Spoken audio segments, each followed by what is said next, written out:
If you're watching this video, it's probably because you have some interest in tracking the Northeast real estate market. I'm a real estate agent here in Bergen County, New Jersey. It's a very hot market in very high demand. It's a New York City suburb, just a hop, skip, and a jump away. So let's get into the market update. Right now, this is Bergen County, New Jersey, single family residential.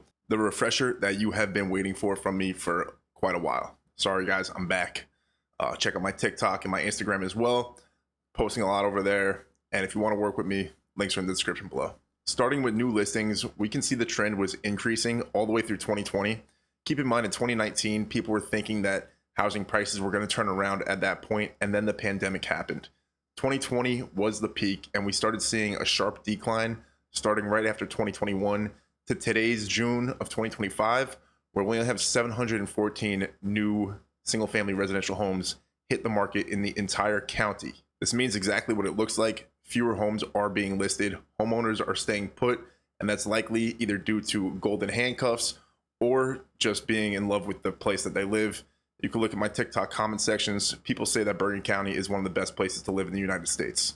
Now, personally, I think we will start seeing a slight uptick in the new listings in the future, but it isn't fully recovered. In fact, it's far from fully recovered. So buyers are still facing limited choices when shopping for a home, which therefore means they're still going to be facing the bidding wars that have been happening since 2021. Now, where things do get a little interesting, especially for buyers who are hoping for a deal, is looking at the active listing data point. 2023 was the bottom as far as number of active listings, and we have seen a slight uptick since then to the current date, where we have 1,952 active listings at the end of the month of June in Bergen County. But again, it's still not quite at the levels that it was pre-pandemic.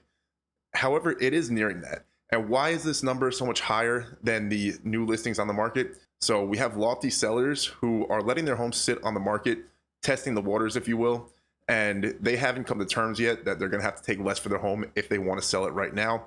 However, I'd advise buyers, if you see a home that's on the market for 30 days and you think it's nice, throw a lowball offer in. Don't be scared. Don't be embarrassed. Don't think you're going to offend them. It's important to keep things realistic when you're looking at the market, especially in the minutia of specific houses. Next, we have the closed sales category, which ties in the first two data points, new listings and active listings. Yes, we are at the lowest number of closed sales for the month of June in Bergen County in the past 10 years. And the reason that I think that this is because while we do have very few new listings hitting the market, we see that the active listings are building up.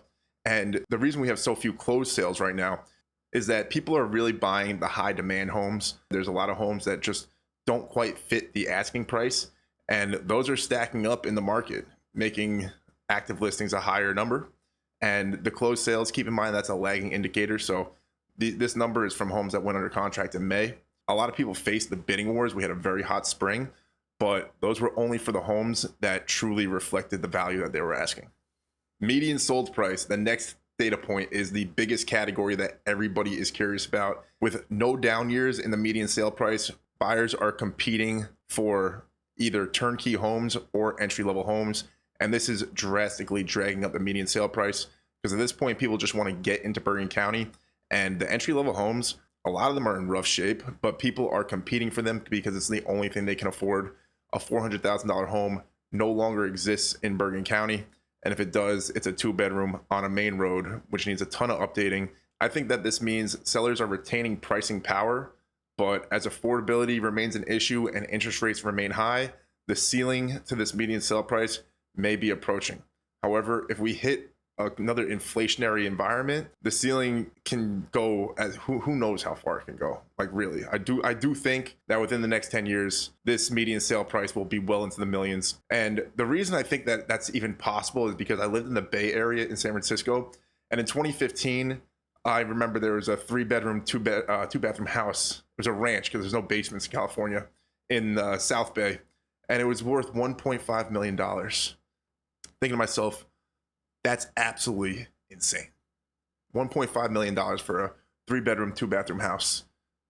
And then I come back here, it's 2025 in Bergen County, we're not even at $1 million. So we have New York City accessible in our backyards. They had San Francisco I just think that New York is going to have a very high demand for many years to come, way more so than any other city, just because of how active and badly people want to be here. Like, it's a place where you can really live life.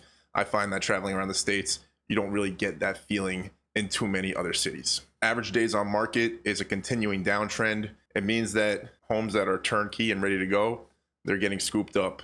I think that homes that are not turnkey, as a buyer, you have a little bit more time to act. And I'd consider pulling the trigger on a non-turnkey property that needs a bunch of work if it's in a good location. I would really, really highly suggest that. You have no idea how great of a deal it is in the long term. I understand that the renovations will be burdensome. They will be difficult. I've gone through it myself. But getting through that and getting to the other side, it's like one of the most beautiful feelings in the world. Not for everybody, but I highly suggest looking at non-turnkey properties that are sitting on the market for a little while in the location that you're desiring. And finally, we have the months of inventory stat. So a lot of people don't know what this is, but essentially if we have 5 or 6 months of inventory, that's what we call a balanced market. Anything less than 5 months of inventory is called a seller's market. Anything higher than 6 months of inventory is called a buyer's market. And this is the first time that I'm seeing this months of inventory tick up since I've been a real estate agent. So this might be the indicator that buyers will get some more power. Now, we're still in a seller's market. We're not even in a balanced market yet. So to have real negotiating power as a buyer, we're going to need to see the market flooded with inventory. But as this months of inventory changes, we need to track this. And this might be the biggest indicator of whether there's going to be deals coming to Bergen County in the future. So what do I think about the Bergen County housing market? Boots on the ground, towns that have great school systems are going to have continued demand just because of the location alone. People are going to be paying high property taxes anyway. They'd rather buy a house in a town with a highly ranked school system. That way their taxes go towards their kids' education. Those lower school system ranked towns are not as hot and in demand right now. I see that with the listings on the market. They really sit a lot more in those towns. So if you're looking to buy in Bergen County, hit me up. If you give me a good idea of what you're looking for, I'm a good matchmaker with the kind of town that you'd be a best fit for. And I line you up with the opportunities that I see, and we can talk about whether it's going to work from there. I hope you guys enjoyed this market update. It was a little long, and in the future, they're going to be a little bit more concise. So I appreciate you guys watching. Again, if you're interested in working with me, there are links in the description below. And make sure you check out my TikTok and Instagram, where I'm highlighting home tours all around Bergen County.